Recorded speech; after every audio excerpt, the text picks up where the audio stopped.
Ֆուտբոլի Հայաստանի հավաքականը տարին սկսում է պարտությամբ ընկերական խաղում 1-2 հաշվով զիջելով Բելարուսին։ Մեր թիմի միակ գոլը 11 մետրանոցից էր։ Վիճակչանի գոլից հետո կրքերը խաղադաշտում թեժացան։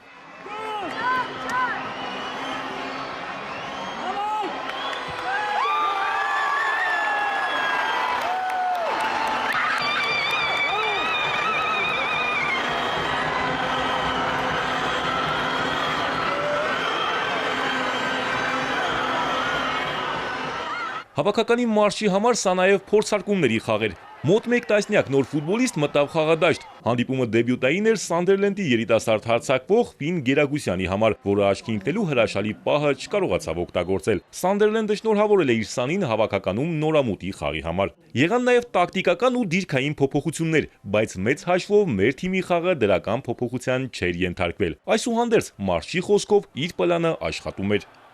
Պատրաստվել ենք ճիշտ, գիտենք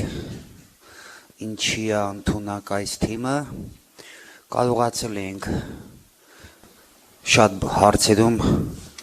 հաղթող դուրս գալ, ափսոսում եմ, որ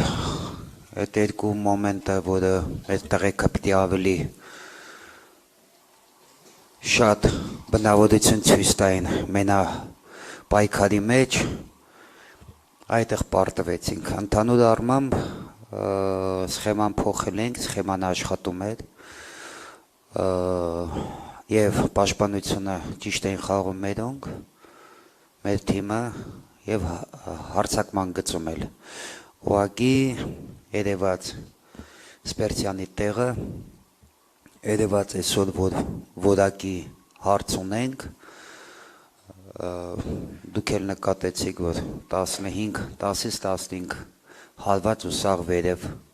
դա որակի հարց է։ Մելիքյանը պարտության համար ներողություն խնդրեց երկրպագուներից։ Մարզիչը լավ հավաքական ունենալու համար ժամանակ է ուզում։ Դեռ չի շտապում ասել, թե նոր ֆուտբոլիստներից ով կլինի հավաքականում։ Առայժմ շուտ է, ասելում եմ, տեսնում ավիտնի մեր պաշտոնական խաղերին, առայժմ փորձություններ է, բայց կարամ ասեմ, չկա ֆուտբոլիստ, ոչ չեմ տենում։ Այսինքն ով կա, մեր տղաներից, մեր նորեկներից, բոլորն է գոհացնում են։ Չկա մի ֆուտբոլիստ, որ ասեմ, փոշմանել եմ կամ չի համապատասխանում, այդ ձև կարող եմ ձևակերպեմ, բայց որ ասեմ, կարող եմ այս տարի մեզ օգնել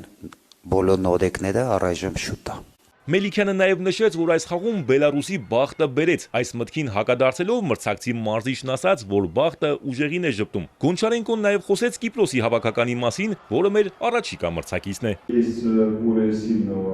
Խաղադաշտում պետք է վաստակել հաղթանակը։ Եթե դու նվիրվում ես մինչև վերջ ու ճիշտ կատարում առաջադրանքը, բախտն էլ է ժպտում։ Այսօր իմ տղաները լավ կատարեցին առաջադրանքը ու արժանի էին հաղթանակի։ Հայաստանի հավաքականին հաջողություն եմ մաղթում։ Մենք վերջերս մրցել ենք նաև Կիպրոսի հետ, որը ձեր մրցակիցն է։ Ես կարծում եմ, թե ձեր, թե Կիպրոսի հավաքականները որոշ նմանություններ ունեն։ Խաղացողներ, որոնք գնդակով լավ են աշխատում, արագ են ու տեխնիկապես գրագետ։ Եթե անկեղծ, իմ համակրանքը ձեր հավաքականի կողմն է։ Հայաստանի հավաքականը ամռանը կանցկացնի ևս 2 ընկերական հանդիպում, իսկ ազգերի լիգան մենք սկսելու ենք սեպտեմբերի 28-ին Մոնտենեգրոյի հետ տնային խաղով։ Արամ Մանուկյան, Էպիկենտրոն։